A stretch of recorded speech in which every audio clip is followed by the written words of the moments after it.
नमस्कार दोस्तों, मेरा नाम है मोहित और आप देख रहे हैं ऑल जॉब्स।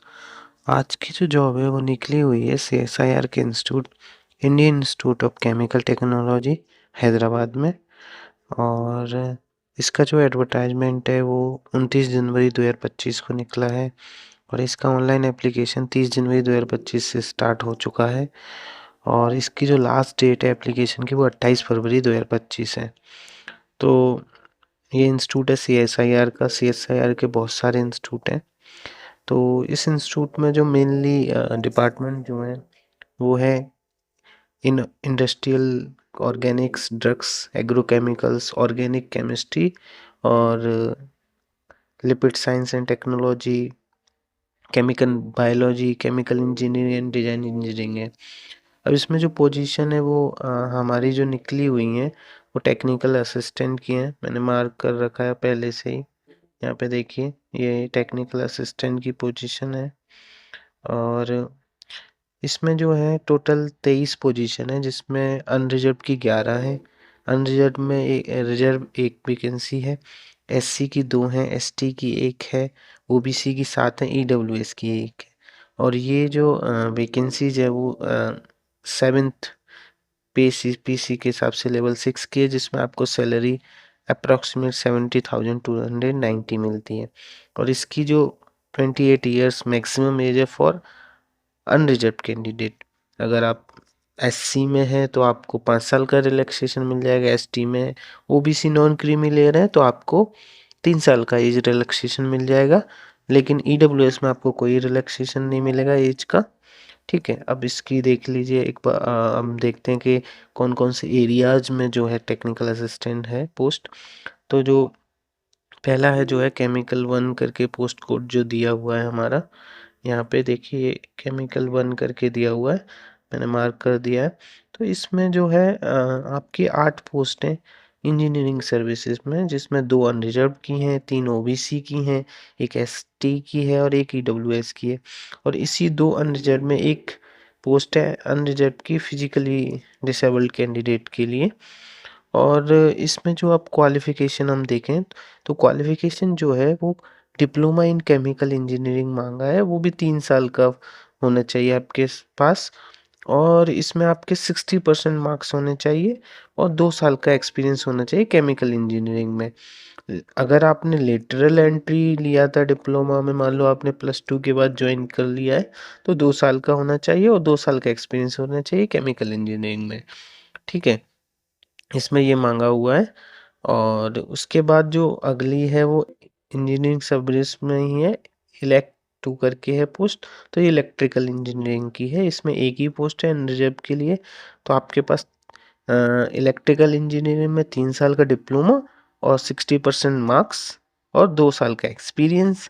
अगर आपने, मैं यहाँ पे हाईलाइट कर देता हूँ, लेटरल एंट्री लिया है आपने, तो आपके पास 2 साल का होना चाहिए। ठीक है, और 60% मार्क्स वो बहुत ज़रूरी है, ये भी मैं हाईलाइट कर दिया, देखो, है ना। और 2 साल का एक्सपीरियंस, ये भी देखिए मैं हाईलाइट कर दिया हूँ। तो ये ज़रूरी है आपके लिए। और उसके बाद 2 साल का एक्सपीरियंस हो गया। अब अगली पोजीशन देखते हैं। ये मैकेनिकल इंजीनियरिंग में है। 5 पोस्ट हैं, इसमें 2 आपकी अनरिजर्व्ड की हैं, 2 ओबीसी की हैं, एक एससी की है। इसमें आपके पास वही डिप्लोमा मैकेनिकल इंजीनियरिंग में 3 साल का है।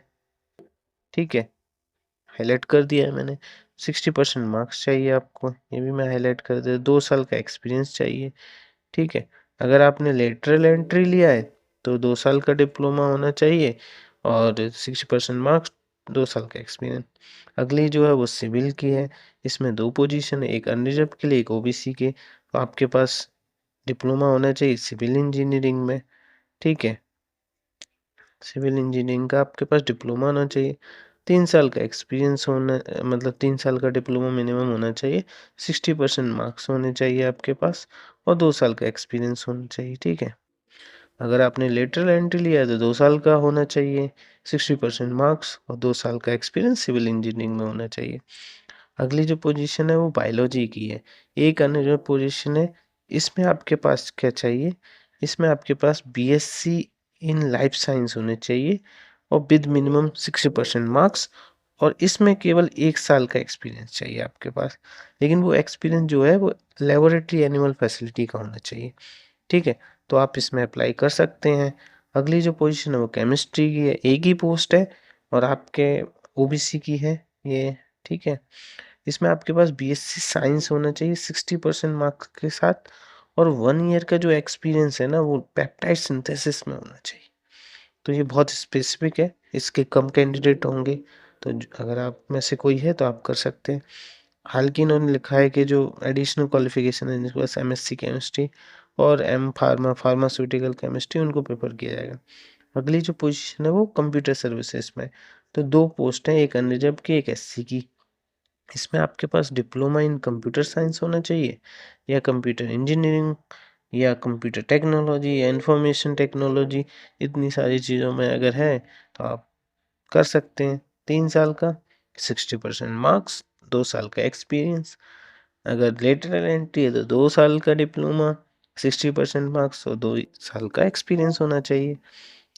और इसमें एडिशनल भी है, बीएससी कंप्यूटर साइंस है, अगर आपके पास बीएससी कंप्यूटर साइंस है तो आपके पास 1 साल का ही एक्सपीरियंस काम कर जाएगा, 60% मार्क्स उसमें भी होने चाहिए, ठीक है?